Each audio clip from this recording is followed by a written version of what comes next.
हरिओम। स्वागत है आप सभी का। आज के इस व्याख्यान में हम सभी लोग लघु सिद्धांत कौमुदी का अध्ययन कर रहे हैं और इस अध्ययन के क्रम में हम अजंत पुल्लिंग प्रकरण में पहुंचे हैं। और अजंत पुल्लिंग प्रकरण में कल हमने रामः और रामौ ये दो शब्द रूपों की सिद्धि की थी।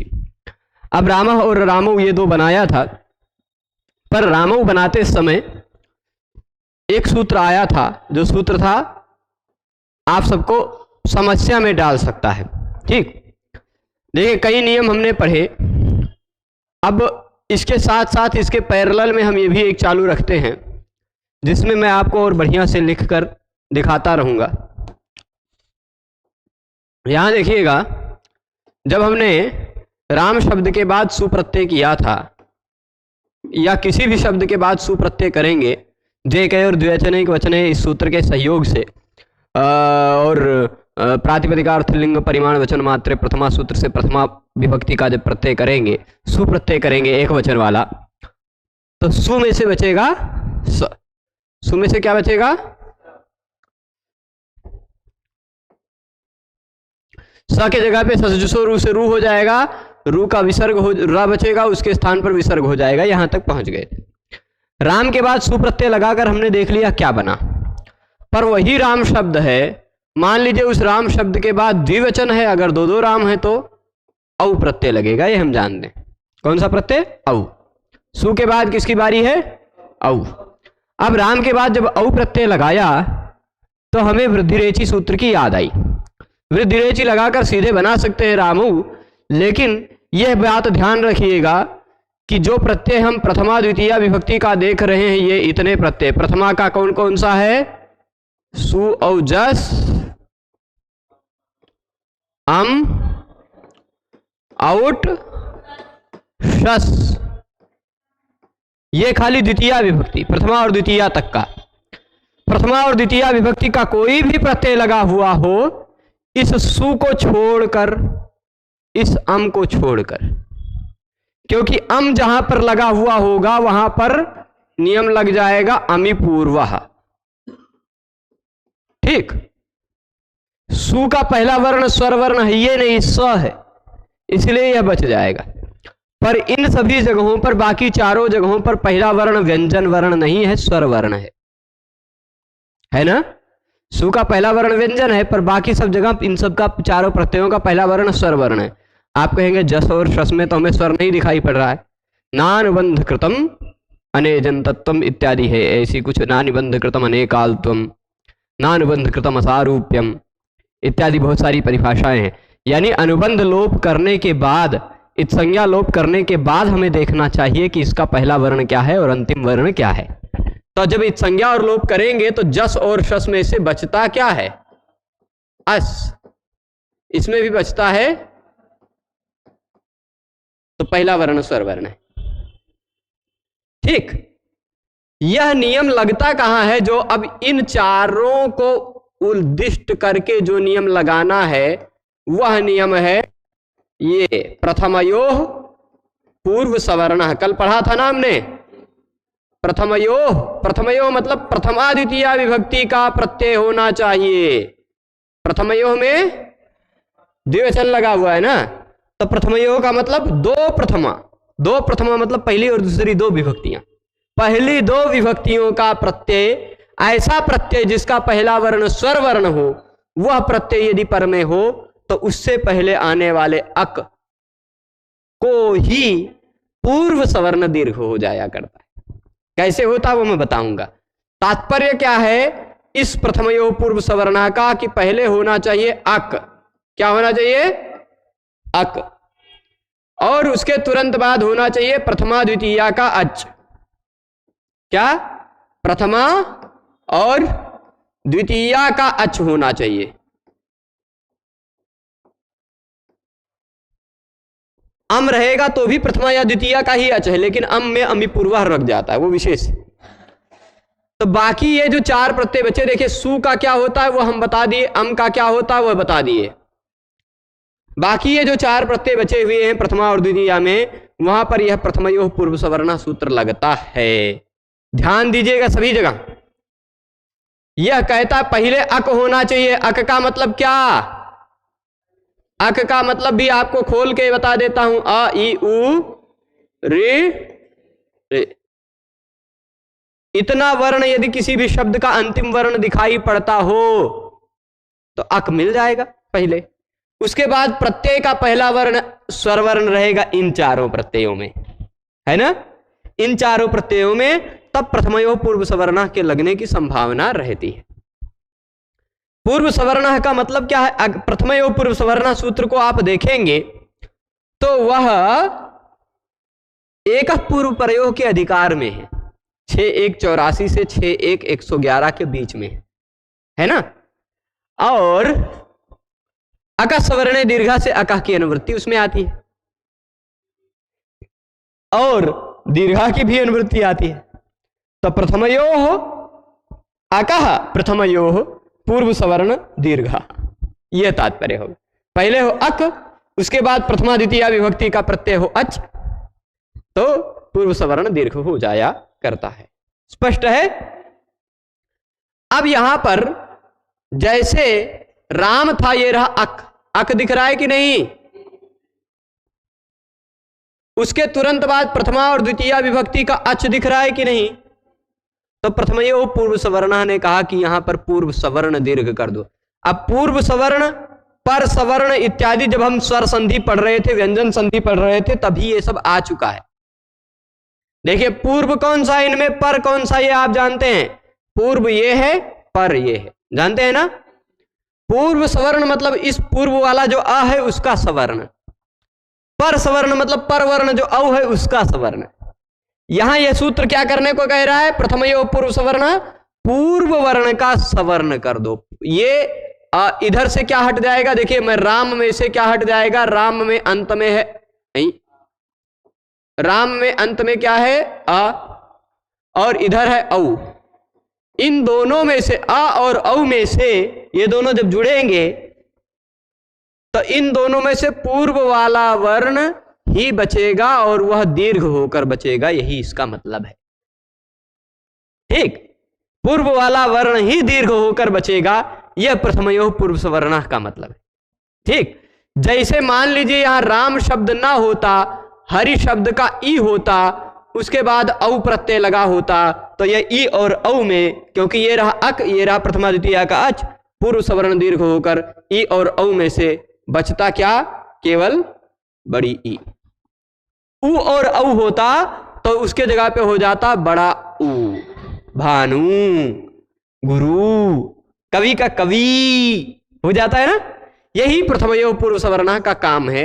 ये और बार बार आता रहेगा यह सूत्र। इस सूत्र को बहुत ध्यान दीजिएगा, मैं इसलिए फिर से विस्तार से बताया इस सूत्र के बारे में। ठीक, तो यहां पर प्रथमयो पूर्व सवर्ण ने वृद्धि रेचि को रोकना चाहा ना, कि वृद्धि रेचि से हम वृद्धि नहीं होने देंगे, हम पूर्व सवर्ण दीर्घ करके रामा बना लेंगे। तभी एक सूत्र आया, वह सूत्र कौन सा है? नादीची। वह सूत्र मैं यहां लिखता हूं, है क्या? राम है और है औ, राम के बाद क्या है? औ।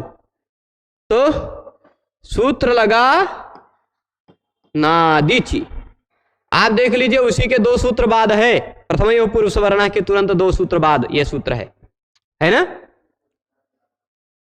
तो हाँ, दीर्घा जसी च, प्रथमयो पूर्व सवर्ण के बाद देखिए कौन सा सूत्र है? दीर्घा जसी च होगा शायद, है कि नहीं? नहीं, नादीची के बाद दीर्घा जसी च, देख लीजिएगा। प्रथमयो पूर्व सवर्ण, फिर नादीची। नादीची सूत्र को तोड़ लें यदि, नादीची सूत्र को यदि तोड़ें तो इसमें आपको निकल कर दिखाई पड़ेगा न आत ईची, यही तो निकल के आएगा, न आत ईची। ये न पूरा है, सॉरी, न का मतलब नहीं होता, न का मतलब नहीं होता। क्या? ऊपर से पूर्व सवर्ण की अनुवृत्ति आ रही है, पूर्व सवर्ण और दीर्घ की भी अनुवृत्ति आती है, तो नादीची सूत्र का मतलब हो जाएगा पूर्व सवर्ण दीर्घ, पूर्व सवर्ण दीर्घ न, पूर्व सवर्ण दीर्घ जो पिछला प्रसंग चल रहा था वो नहीं हो पाएगा। कब? यदि आत इची हो, पहले हो अ उसके बाद हो इच, पहले हो अ उसके बाद हो इच, तो प्रथमयो पूर्व सवर्णा से जो पूर्व सवर्ण हो रहा था वह पूर्व सवर्ण नहीं हो पाता। ठीक, अब ये देखिए, ये रहा अ, उसके बाद ये रहा, देख लीजिए, ये रहा अ, ये रहा इच, है कि नहीं? तो अ के बाद यदि इच आता हो, क्या आता हो? अ के बाद यदि इच आता हो तो प्रथमयो पूर्व सवर्णा से जो पूर्व सवर्ण होना चाहिए था वह पूर्व सवर्ण नहीं हो पाता। ठीक, तो प्रथमयो पूर्व सवर्णा जी आए थे वृद्धि रेचि को रोकने के लिए, पता चला उन्हीं को नादिची ने रोक डाला, है ना। तो नादिची ने प्रथमयो पूर्व सवर्णा को कहा कि पूर्व सवर्ण दीर्घ नहीं होता यदि अ के बाद इच हो तो। अब यही यदि अगर हरि शब्द होता तो हरि और औ होता तो आ के बाद इच नहीं था, ई के बाद इच हो जाता, तो नादिची नहीं रोक पाता, तो प्रथमयो पूर्व सवर्णा से पूर्व सवर्ण दीर्घ हो जाता। यदि भानु औ होता तो भी आ के बाद इच नहीं है, तो भी नादिची नहीं रोक पाता। ठीक है, तो नादिची का कार्य क्या है वह आप समझ रहे हैं। प्रथमयो पूर्व सवर्णा ने कहा कि पहले अक हो उसके बाद प्रथमा द्वितीया का अच हो, तो पहला जो शब्द का अक है वही दीर्घ हो जाता है, उसी का सवर्ण दीर्घ आ जाता है दोनों के स्थान पर। ठीक, पर नादिची ने कहा कि अ के बाद इच हो तो पूर्व सवर्ण दीर्घ नहीं हो पाता है। ठीक है, तो नादिची का भी तात्पर्य समझ गए हैं, समझ गए हैं ना। तो नादिची ने रोक लिया, पूर्व सवर्ण दीर्घ नहीं हो पाया, तो राम धन औ में वृद्धि रेचि लग गई। वृद्धि रेचि आप पढ़ चुके हैं पहले ही, आ और औ के स्थान पर वृद्धि होकर औ बन जाता है, बन गया रामो। बनाना, सभी बनाना मतलब केला मत समझिएगा, बना ना, ऐसा मैं पूछ रहा हूं। तो कभी कभी जल्दी जल्दी निकल जाता है तो कुछ दूसरे अर्थ ना समझने लग जाए। हाँ, अब इसके बाद राम के बाद मान लीजिए औ प्रत्यय न लगा होता, प्रातिपदिकार्थ लिंग परिमाण वचन मात्रे प्रथमा ने कहा कि प्रथमा करो। पर अब देखिए 3 राम है, मान लीजिए राम भी हैं, परशुराम भी हैं, बलराम भी हैं। ठीक, राम भी हैं, परशुराम भी हैं, बलराम भी हैं, तो राम कितने हो गए? एक राम ये राम वाले, एक राम ये और एक राम ये, तीनों राम है ना, तीनों एक एक है ना, तीनों। अगर दशरथ का पुत्र देखा जाए राम तो कितने हैं? एक, तो उसके बाद एक प्रत्यय लगा हुआ है सु, दूसरे ये परशुराम जी के बाद भी लगा हुआ है सु, एक है ना, और ये बलराम जी के बाद भी लगा है सु, तीनों राम सु राम सु राम सु, ये समास हुआ रामश्च रामश्च रामश्च, तीनों का द्वंद्व समास हुआ। तो तीनों राम में जब समास हुआ तो तीनों राम में सुपो धातु प्रातिपदिकों से प्रातिपदिक संज्ञा होगी, पहले कृतद्धित समासाश्च से, क्योंकि यह समास है इसलिए इसकी प्रातिपदिक संज्ञा होगी। प्रातिपदिक संज्ञा होगी तो प्रातिपदिक के बीच में अगर कहीं सुप प्रत्यय दिखाई पड़ता हो तो वह लुप्त हो जाता है, तो बचा राम राम राम। फिर एक सूत्र कल आपने पढ़ा हो था, आपको ध्यान हो, स्वरूपाणाम एक शेष एक विभक्तौ। यदि समान रूप वाले 2 या 2 से ज्यादा शब्द हों तो उन समान रूप वाले 2 या 2 से ज्यादा शब्दों में एक ही शेष बचता है, एक ही शेष बचा। पर वह जो शेष होता है यह शिष्यते सलुप्यमानार्थाभिधायी। क्या तात्पर्य है? यह शिष्यते, शिष्यते का मतलब शेष बचता है, जो शेष बचता है वह लुप्यमानार्थाभिधायी, लुप्यमानार्थ डैश भिधायी। ठीक, जो शेष बचता है वह लुप्त हुए शब्दों के भी अर्थ को कहता है। जैसे माता च पिता च, माता च पिता च, इसमें पिता मात्रा सूत्र से केवल मात्रा सहोक्तो पिता एवं शिष्यते, माता के साथ अगर कहा जाए तो पिता मात्र ही शेष बचता है।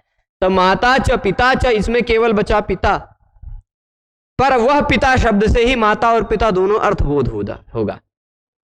पितरौ जगतः पितरौ वंदे पार्वती परमेश्वरौ। तो पितरौ कौन है? पार्वती पितरौ है क्या? पार्वती परमेश्वरौ पितरौ, यानी माता च पिता च। तो पार्वती माता है और परमेश्वर पिता है। माता च पिता च बन जाता है पितरौ, जो शेष बचा वह लुप्त हुए वाले शब्द के अर्थ का भी अभिधान करता है। तो ये 3 राम में से जब एक ही राम शेष बचा तो वह जो एक राम है वह एक राम तीनों रामों के अर्थ का बोध कराएगा। अब कि इस एक राम से कितने अर्थ निकल के आ रहे हैं? 3 है ना, तो 2 से ज्यादा है ना। तो अगला सूत्र आप पढ़ेंगे उसके बाद, जब ये उससे ज्यादा हो तो अगला सूत्र आएगा कौन सा? ये नादीची हो गया, नादीची तक पहुंच गए हैं। आत इची न पूर्व सवर्ण दीर्घा। देखिए आत इची न पूर्व सवर्ण दीर्घा पिछले से आ रहा है, वो हमने बता दिया। तो जब पूर्व सवर्ण दीर्घ नहीं हुआ तो वृद्धि रेची लग गई और रामो बन गया। यहां तक सभी पहुंचे हैं ना। अब आया बहुषु बहुवचनम। यदि एक शब्द में बहुत सारा अर्थ छिपा हुआ, बहुत का अर्थ अभिप्रेत हो रहा हो तो बहुवचन का प्रत्यय लगाना चाहिए। बहुषु बहुवचनम ने कहा कि बहुत्व की विवक्षा हो। राम कितने? बहुत। तो बहुत सारा अगर राम कहना हो तो बहुवचन वाला प्रत्यय लगाना पड़ेगा। तो प्रातिपदिकार्थ लिंग परिमाण वचन मात्रे, देखिए ये क्या कह रहा है? बहुत्व विवक्षायाम बहुवचनम स्यात्।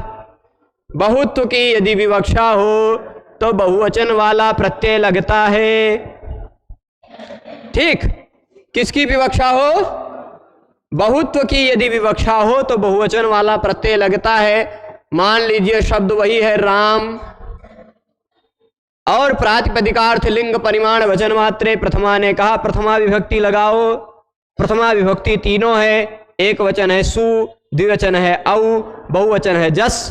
बहुषु बहुवचनम ने कहा कि बहुवचन वाला ही प्रत्यय लगेगा, तो इसलिए जस लग गया। ठीक, जस लगा, राम धन जस। अब यहां पर आपको 2 सूत्र में समझाऊंगा इस प्रसंग में। आपको यहां पर हलंत्यम की याद आ रही होगी कि जस में से हम स की हलंत्यम से संज्ञा कर डालते। लगना चाहिए कि नहीं हलंत्यम? ओए बालक, काहे नहीं लगेगा? लिखा यही अगवा आएगा। हाँ, हम सोचे नहीं लिखा है तो बता देते। तो हलंत्यम की याद आई ना। जस में से सा की हलंत्यम से संज्ञा हो जानी चाहिए थी, ऐसा आपके मन में आया, पर नहीं होगा। नहीं होगा, क्यों नहीं होगा वो अभी काम आएगा। देखिए हलंत्यम सूत्र का नंबर था 1.3.3 था ना। ये देखिए 1.3.4 आ रहा है और ये कह रहा ना हलंत्यम जी जो आप काम करना चाह रहे थे वो काम नहीं होगा। बस कौन सा काम नहीं होगा वो अभी आगे समझाया जाएगा। पहले उससे पहले चुट्टू जी को समझ लेते हैं। चुट्टू सूत्र वैसे चुट्टू है, लेकिन क्या है हमारे गांव में एक जने का नाम है चुट्टू। एक हमारे साथ पढ़ते थे, उनके मामा जी का भी नाम था चुट्टू मामा, चुट्टू। ठीक इसलिए कहते हैं कि तुम्हारे मामा जी इत संज्ञा करते हैं। उनको इसे बता तुम्हारे मामा जी इत संज्ञा करते हैं। तो आप देखिएगा चुट्टू, आपने अनुदित सवर्ण से चा प्रत्यय सूत्र पढ़ा था। वह सूत्र कहता था कि अण या उदित कहा गया हो कहीं सूत्र में तो वह अपने सभी सवर्णों का ग्रहण कराता है। तो उदित का मतलब क्या बताया गया था? कु, चु, टू, तू, पू, यही तो बताया गया था। अगर कहीं सूत्र में कु कहा गया हो तो कु का मतलब काखा गंगा होता है। अगर सूत्र में कहीं चू कहा गया हो तो चू का मतलब चाचा जझया होता है। अगर सूत्र में कहीं टू कहा गया हो तो टू का मतलब टाठा डढ़ाना होता है। अगर सूत्र में कहीं तू कहा गया हो तो तू का मतलब ताथा दाधना होता है। पू कहा गया हो तो पू का मतलब पफ भम होता है। ठीक है, तो यहां जो चू कहा गया है, चू, इस चू का मतलब क्या होता है? चाचा जझया। और टू में बड़ा ऊ लगा हुआ है। आपको लग रहा होगा ये बड़ा ऊ कैसे हो गया? तो वास्तविकता क्या है? चू धन सु प्रत्यय लगा, फिर टू, टू छोटा ऊ, 1 मिनट, टू धन सु प्रत्यय लगा, चू एक है, टू एक है ना, दोनों एक का एक है, एक वचन वाला प्रत्यय लगा दिया इसलिए हमने। ये समास होने के बाद सु प्रत्यय दोनों के बीच का गायब हो गया, बचा चू टू।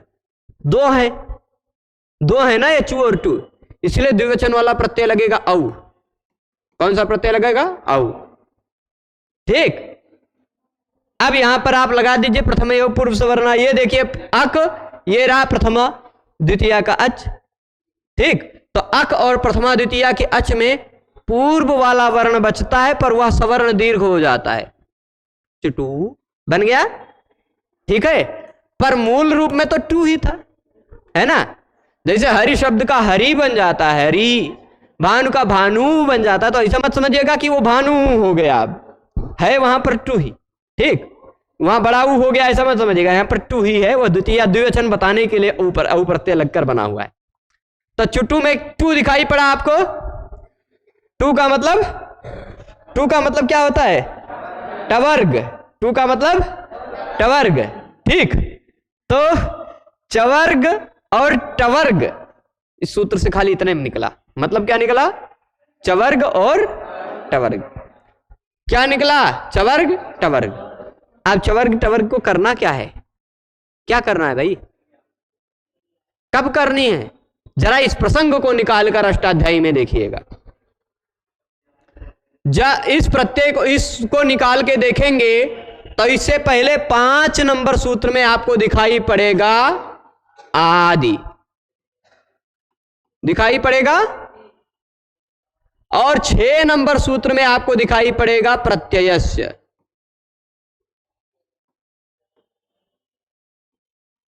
देख लीजिए, दिखा 5 नंबर सूत्र, 1, 3, 5 नंबर सूत्र निकाल लीजिए। आदि रही टूडावा, वहां से आदि की अनुवृत्ति आ जाएगी। ठीक, और फिर 6 नंबर सूत्र है शह प्रत्ययस्य, उसमें प्रत्ययस्य दिख जाएगा। और ऊपर से 2 नंबर सूत्र में था ईत, उपदेशे जनुनासिक ईत था। तो मतलब क्या निकला? प्रत्ययस्य आदि चुश्च टुश्च इत। प्रत्यय का पहला वर्ण यदि चु हो या टू हो तो उसकी इत संज्ञा हो जाती, यही तो मतलब निकला। अब यहां चुटू द्विवचन है इसलिए आदि ही बन जाएगा, आद्यौ, आद्यौ। ठीक, आद्यौ। प्रत्यय का पहला वर्ण यदि चुटू हो, चवर्ग टवर्ग हो तो उसकी इत संज्ञा होती है। जरा यहां देखिए, प्रत्यय है कि नहीं? आपको बताया जा चुका है तीसरे अध्याय के पहले पाद के पहले सूत्र के बाद 5वें अध्याय के चौथे पाद के 160 नंबर सूत्र तक जो कुछ भी बताया जाएगा, जिस किसी का भी विधान किया जाएगा, वह प्रत्यय होगा, है ना। तो ये प्रत्यय है, प्रत्यय है ना, जस प्रत्यय है। प्रत्यय का पहला वर्ण यदि चु टू दिखाई पड़ता हो, चवर्ग टवर्ग दिखाई पड़ता हो तो उसकी इत संज्ञा होती। अब आप जस में इत संज्ञा कर लेंगे, चवर्ग है क्योंकि चछया दिखाई पड़ रहा हो, टाठा डढ़ा दिखाई पड़ता हो किसी भी प्रत्यय में तो उसकी इत संज्ञा हो जाती है। इसकी इत संज्ञा हुई जस में से, ज की इत संज्ञा हुई था जस, ज की इत संज्ञा हुई ना, तस्य लोपा से लोप हुआ। जिसकी भी इत संज्ञा होती है उसका लोप हो जाता है। तो ज का जब लोप हुआ तो जा में जो आ था वह बचेगा। बचा क्या? क्योंकि ज की इत संज्ञा हुई है ना, ज और अ की दोनों की तो हुई नहीं, है ना। अभी भी आपके मन में लग रहा होगा कि इस स की भी इत संज्ञा कर डालते ना, पर नहीं होगा। अब यहां तक आप पहुंच गए होंगे, चुट्टू को समझने में कोई दिक्कत नहीं ना, सभी लोग चुट्टू को समझे हैं। तो मैं थोड़ा सा और ऊपर चलूं, 1 मिनट। हाँ, यहां पर देखिएगा, चुट्टू ने कहा प्रत्यय का पहला वर्ण चवर्ग टवर्ग हो तो उसकी इत संज्ञा होती है। तस्य लोपा ने कहा उसका भी लोप हो जाएगा। अब यह सूत्र आपको समझना है विभक्तिश्च, विभक्तिश्च। जरा 1, 3, 4 नंबर सूत्र ये निकाल कर देख लीजिए। नहीं, 1, 4, 104। इससे पहले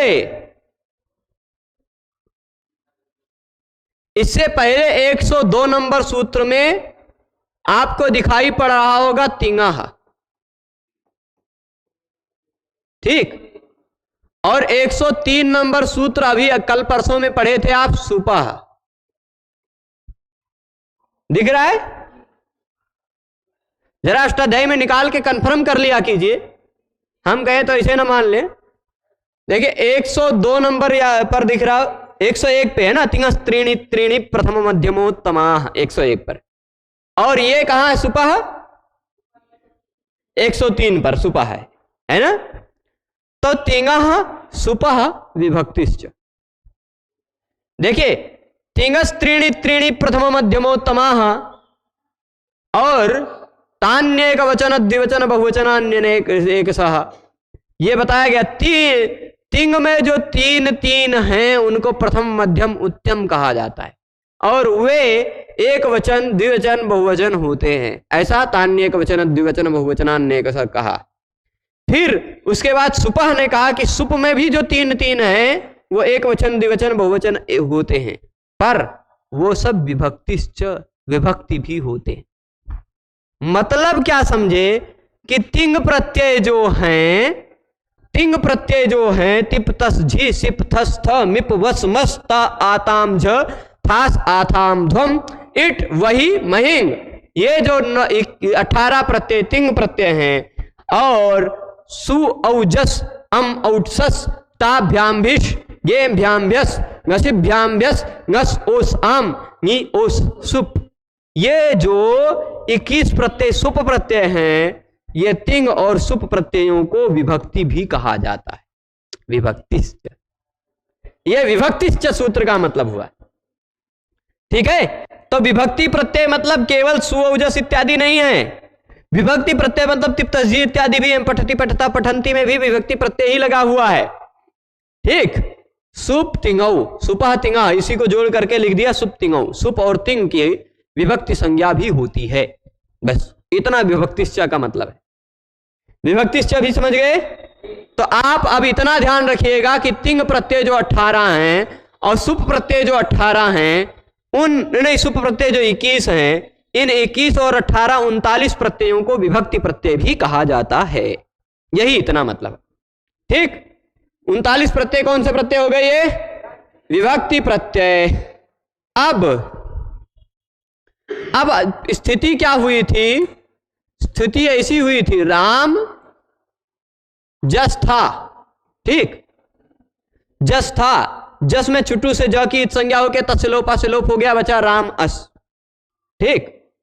राम अस है, यस मत पढ़ लीजिएगा, ये अस है। थोड़ा अजी थोड़ा और अच्छे हो जाओ, ठीक। राम अस। अब ऐसी स्थिति में स की हलंत्यम से जो संज्ञा हो रही थी, जरा हलंत्यम सूत्र को देखिए और हलंत्यम के तुरंत बाद वाला सूत्र देखिए अष्टाध्यायी में। अष्टाध्यायी में आप देखेंगे तो इस सूत्र के तुरंत पहले सूत्र है हलंत्यम, पढ़ चुके हैं आप। अष्टाध्यायी में आप देखें तो हलंत्यम के तुरंत बाद न विभक्तौ तुष्मा, तो न विभक्तौ तुष्मा कहता है, ध्यान दीजिएगा, न विभक्तौ तुष्मा को बताने के लिए मैं ऊपर के 2 सूत्र और लिख देता हूं। एक उपदेशे जनुनासिक इत, ठीक, ये सूत्र था। फिर दूसरा सूत्र इसी के बाद हलंत्यम। इसने कहा था, इस सूत्र का मतलब हुआ था उपदेशे अंत्यम हल इत, है ना। उपदेश में अंतिम हल दिखाई पड़ता हो तो वह इत है, पर उपदेश में अंतिम हल यदि वह विभक्ति में हो, ठीक। उपदेश का अंतिम हल जिसकी संज्ञा हलंत्यम से हो रही थी, यदि वह विभक्ति में हो, और विभक्ति में सभी नहीं, तवर्ग स और म। तू का मतलब क्या होता है? तवर्ग, स और म, केवल इन 7 वर्णों को आरक्षण दे दिया। तवर्ग का मतलब क्या हो गया? त, थ, द, ध। तू का मतलब यही तो होगा। यानी विभक्ति प्रत्ययों के अंत में ये 5 वर्ण या स या तो म दिखाई पड़ता हो तो उसकी हलंत्यम से इत संज्ञा नहीं होती। बाकी कोई भी व्यंजन वर्ण दिखाई पड़ता हो तो उसकी इत संज्ञा हो जाती है। पर विभक्ति में ये आपके मन में प्रश्न ना आए कि रामास, अब अभी आगे भीष आएगा, भ्यस आएगा, है ना, भीष प्रत्यय आएगा, भ्यस प्रत्यय आएगा, ओस प्रत्यय आएगा, टिप तजी इत्यादि में तस प्रत्यय है, थस प्रत्यय है, वस प्रत्यय है, मस प्रत्यय है ना, अम प्रत्यय, अम में रामम, अम। अभी पंचमी में जब टांग सिंह स्वामीनाथ से आत आदेश हो जाएगा तो उसमें भी त है। रामान में जो न दिखाई पड़ता तस्मात् छसो न पुंसी सस के स को न कर देगा तो न भी तो उपदेश हो ही जाएगा, है ना। तो वह जो कुछ भी है ता था दा था न अगर कहीं भी विभक्ति प्रत्यय में अंत में दिखाई पड़ता हो या स दिखाई पड़ता हो या म दिखाई पड़ता हो तो उसकी इत संज्ञा नहीं होती। यह न विभक्तो तुस्माह का मतलब है। ठीक, तो यह देख लीजिए वृत्ति में क्या लिखा है, विभक्ति स्थाह। विभक्ति स्थाह मतलब विभक्ति में स्थित, विभक्ति में स्थित तवर्ग स म की नेता, नेता मतलब न इतः। विभक्ति में स्थित तवर्ग स और म न इतः।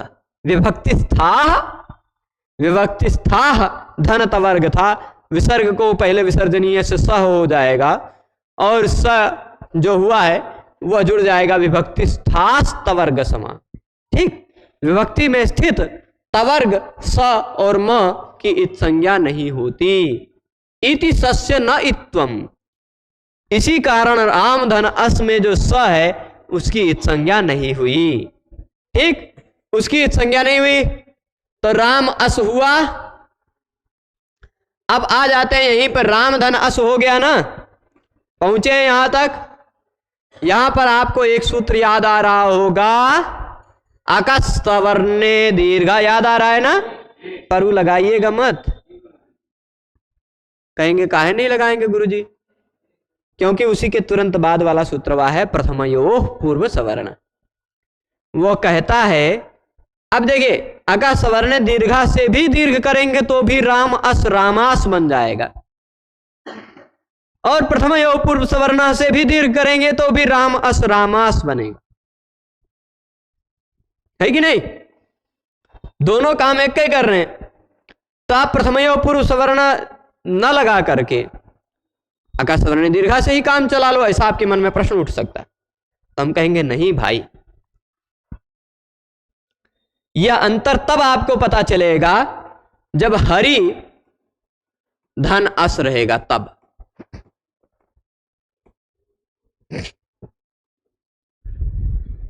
है ना, जब हरि धन अस रहेगा, जब नदी धन अस रहेगा। हालांकि यह जो अस प्रत्यय है यह अस प्रत्यय जस वाला नहीं है, शस वाला है। जस वाला रहेगा तो कुछ दूसरा ही लग जाएगा, ह्रस्व से गुण हो जाता है, जसीचा से गुण हो जाता है। ठीक, तो जस ना होकर सस प्रत्यय यदि हो, सस का भी अस बचेगा, वहां पर भी आकाश सवर्ण, तो इको अणची लगाने लग जाते हैं यहां पर तो आप, है ना। यदि प्रथम पूर्व सवर्ण ना होता तो भाई अक हो, उसके बाद प्रथमा और द्वितीय विभक्ति का अच हो तो पूर्व वर्ण को ही दीर्घ कर डालो। यहां हरि अस था, आपको हरि अस में ये अ हटेगा, ये ई हटेगा, अ और ई के स्थान पर बड़ी ई हो जाएगा, हरीस। ठीक, यहां से ई हटेगा और यहां से अ हटेगा, ई और अ के स्थान पर बड़ी ई हो जाएगा, पूर्व सवर्ण दीर्घ ही होगा, नदीस, नदीस, हरीस, ऐसा होगा। प्रथम पूर्व सवर्ण यह काम करता है, पूर्व वर्ण को ही दीर्घ करता है। अब यहां सर स्त्रीलिंग है इसलिए स का स ऋतु विसर्ग होकर नदी ही रूप बन जाएगा, नदी शब्द होता, और हरि पुल्लिंग है इसलिए तस्मात् छसो न पुंसी से सस को ना हो जाएगा और हरिन बन जाएगा। ठीक, ये इतनी बात समझ रहे हैं? तो अब राम अस में प्रथमयो पूर्व सवर्ण लगाना है। यहां नादिची नहीं लग पाएगा। आ के बाद इच हो तो पूर्व सवर्ण का निषेध होता है, अ के बाद अ हो तो पूर्व सवर्ण का निषेध नहीं होता, क्योंकि ये बाद वाला अ है वो इच नहीं है ना। तो नादिची प्रथमयो पूर्व सवर्ण को नहीं रोक पाएगा, तो प्रथमयो पूर्व सवर्ण लग करके अ और अ के स्थान पर पूर्व वाला अ बचेगा, वो भी दीर्घ हो जाएगा, पूर्व सवर्ण दीर्घ रामास। ठीक, इसी सा को अब रामास एक पद बना कि नहीं?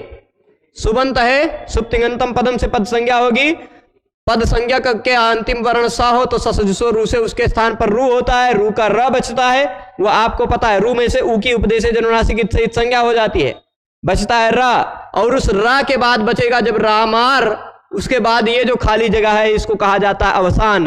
अवसान यदि तुरंत बाद में हो तो अवसान से पहले आने वाले र के स्थान पर खरवसानी और विसर्जनीय से विसर्ग हो जाता है, बन जाता है रामा। बना? यहां तक सभी पहुंचे? तो 3 शब्द बना लिया आपने, राम, रामौ, रामा, बन गया ना। बालकः, बालकौ, बालकाः, अरुणः, अरुणौ, अरुणाः, है ना। बनेगा इसे सभी जगह आपको स जो दिखाई पड़ेगा उसी को रुत्व विसर्ग कर लेना है। स्पष्ट है ना। तब चलिए अब मान लीजिए प्रातिपदिका अर्थलिंग परिमाण वचन मात्रे प्रथमा ने प्रथमा किया तो चल जाएगा, काम हो गया। क्या करना? अब किसी सूत्र ने मान लीजिए द्वितीया किया तो कर्मणि द्वितीया ने कहा कि कर्म जो है उसमें द्वितीया विभक्ति लगाओ। द्वितीया क्या है? आपको सुअवजस ने बताया कि सु अम औट सस द्वितीया है। कर्मणि द्वितीया ने क्या कहा? द्वितीया लगाओ। अगर राम कर्म है, मान लीजिए राम क्या है? कर्म, मतलब मान लीजिए मैं राम को देखता हूं, मैं राम को देखता हूं तो राम कर्म हो गए, है ना। ये मान लीजिए यहां कोई राम नाम का लड़का हो, मैं राम को पढ़ाता हूं तो राम कर्म हो जाएंगे, है ना। गति बुद्धि प्रत्यवसानार्थ शब्द कर्मा कर्म का नामणि कर्ता सणो, नैनतावस्था में वह कर्म बन जाएगा। कर्ता पढ़ने का करता है पर पढ़ाने की स्थिति में वह कर्म बन जाएगा, है ना। तो कर्म हो गया। कर्मणि द्वितीया ने कहा द्वितीया विभक्ति करो, पर दो वो जो कर्म राम है वह एक है। एक राम होने की स्थिति में द्वितीया का एक वचन, द्वे और द्विवचन एक वचन कहेगा, एक वचन वाला ही प्रत्यय लगाओ। तो एक वचन द्वितीया का एक वचन वाला प्रत्यय कौन सा है? राम अम। लगा? राम अम। यहां पर आपको एक सूत्र याद आ रहा होगा, अकः सवर्णे दीर्घ, याद आ रहा है? क्योंकि राम में भी अ, अम में भी अ। अकः सवर्णे दीर्घा कहेगा कि दीर्घ कर डालो, कहेगा कि नहीं? पर हम दीर्घ नहीं होने देंगे।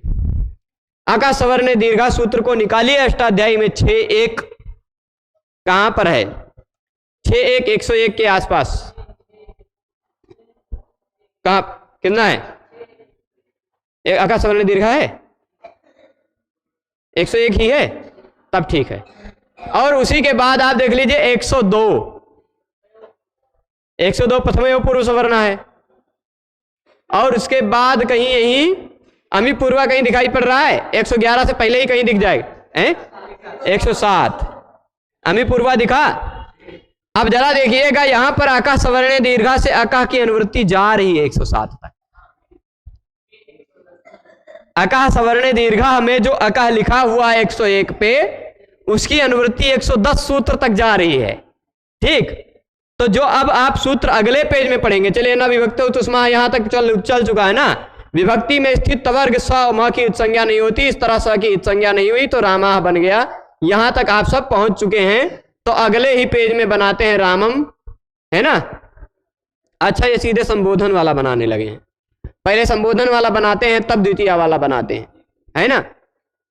फिर संबोध, चलिए कर्मणि द्वितीय नहीं लगाते हैं हम, पहले क्या करते हैं? संबोधने च। संबोधने च कहेगा कि संबोधन में भी प्रथमा विभक्ति ही होती है, संबोधन में भी प्रथमा विभक्ति ही होती है। तो राम के बाद अगर राम को बुलाना भी है, हे राम कहना है, मतलब संबोधन करना है राम को, तो राम के बाद फिर से प्रथमा विभक्ति का ही सु औजस प्रत्यय लगाए के देखेंगे हम, है ना। तो आप कहेंगे कि जब पहले सु लगाया था तो रामः बन गया था, संबोधन में भी सु लगाकर रामः बना लो, काहे बार बार लगा रहे हो? हाँ, औ लगाएंगे तो रामऊ बनेगा, जस लगाएंगे तो रामः बनेगा, पर जब सु लगाएंगे ना तो सु क्योंकि एक वचन है, संबोधन के एक वचन को संबुद्धि कहा जाता है। एक वचनम संबुद्धि, ये एक वचनम संबुद्धि सूत्र कहता है कि संबोधन में जो लगने वाली प्रथमा विभक्ति है, ध्यान से देखिए, संबोधन में जो लगने वाली प्रथमा विभक्ति है उसका एक वचन संबुद्धि कहलाता है, उसके एक वचन की संबुद्धि संज्ञा होती। वही देखिए सुऔजस प्रथमा विभक्ति, प्रथमा सुऔजस जो है वो प्रातिपदिकार्थ, लिंग, परिमाण, वचन इन सब में भी लगेगा, वही सुऔजस संबोधन में भी लगेगा। पर संबोधन में अगर सुऔजस लगा है तो जो सु है एक वचन वाला, उस सु को संबुद्धि कहा जाएगा। अगर वैसे लगा है तो संबुद्धि नहीं कहा जाएगा। वैसे प्रातिपदिकार्थ इत्यादि में अगर सु लगा हुआ है तो उसको संबुद्धि नहीं कहा जाएगा। संबोधन में यदि एक वचन है तो उसको संबुद्धि कहा जाएगा। ठीक है, एक वचनम संबुद्धि, ये मतलब समझ गए? तो अब ये राम के बाद जो सु लगा हुआ है ना, राम के बाद जो सु लगा हुआ है, यह सु में से बचेगा क्या? अब ये यस्मात् प्रत्यय विधि तदादि प्रत्ययंगम समझने वाला सूत्र है, समझने में समय लगेगा, इसको अग्रिम व्याख्यान में समझाएंगे बढ़िया से, पर शॉर्ट इसका बता देते हैं। ये कहते हैं कि जिसके बाद प्रत्यय लगा हुआ है, जिसके बाद प्रत्यय लगा हुआ है, यदि वही प्रत्यय उसके बाद दिखाई पड़ रहा हो तो उसको अंग कहा जाता है, यानी ये अंग है। ठीक, यस्मात् प्रत्यय विधि तदादि प्रत्ययंगम, इसका शॉर्ट में सार इतना है कि यह प्रत्यय लगा हुआ है जिसके बाद उस प्रत्यय से पहले जो कुछ भी है उसको अंग कहा जाएगा। तो सु प्रत्यय का अंग राम है, सु प्रत्यय का अंग क्या है? राम। अब एंग ह्रस्वात् संबुद्धे क्या क्या कहेगा कि एंग अंग में हो, अंग का अंतिम वर्ण क्या हो? एंग। अंग का अंतिम वर्ण यदि एंग हो, या तो अंग का अंतिम वर्ण ह्रस्व हो, अंग का अंतिम वर्ण या तो एंग हो या अंग का अंतिम वर्ण ह्रस्व हो, तो उसके बाद आने वाला संबुद्धि का प्रत्यय लुप्त हो जाता है। ठीक, शब्द का अंतिम वर्ण क्या हो?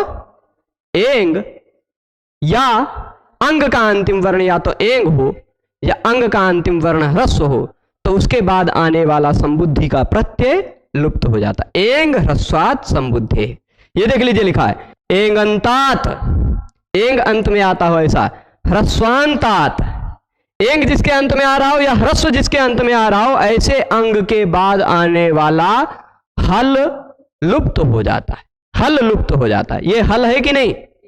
लुप्त हो जाता है। यदि वह हल संबुद्धि का हो तो, संबुद्धि का है कि नहीं ये हल? ये संबुद्धि का हल है, इसलिए यह लुप्त हो जाएगा, बचेगा केवल राम। ठीक, तो संबोधन में इसलिए कहते हैं हे राम भो राम माम उद्धर, रामत्वमेवाश्रय, रामत्वमेवाश्रय। ठीक, तो ऐसे ये समझ जाएंगे। अभी इसमें एंग यस्मात् प्रत्यय विधि तदादि प्रत्ययंगम और एंग ह्रस्वात् संबुद्धे इत्यादि को और विस्तार से बताएंगे। ये जो सब सूत्र लग रहे हैं महत्वपूर्ण हैं, जो सब सूत्र लग रहे हैं महत्वपूर्ण हैं। यही सूत्र सभी शब्दों की सिद्धि में बार बार आएंगे। तो खाली राम शब्द समझने में आपको समय लग रहा है, बाकी सभी शब्दों को वैसे ही यही सब सूत्र बार बार लगेंगे तो समझना आसान रहेगा। ठीक है, चलेगा? तो आज यहीं रोकते हैं। सभी लोग जुड़े रहे उसके लिए सभी को बहुत बहुत धन्यवाद। नमो नमः।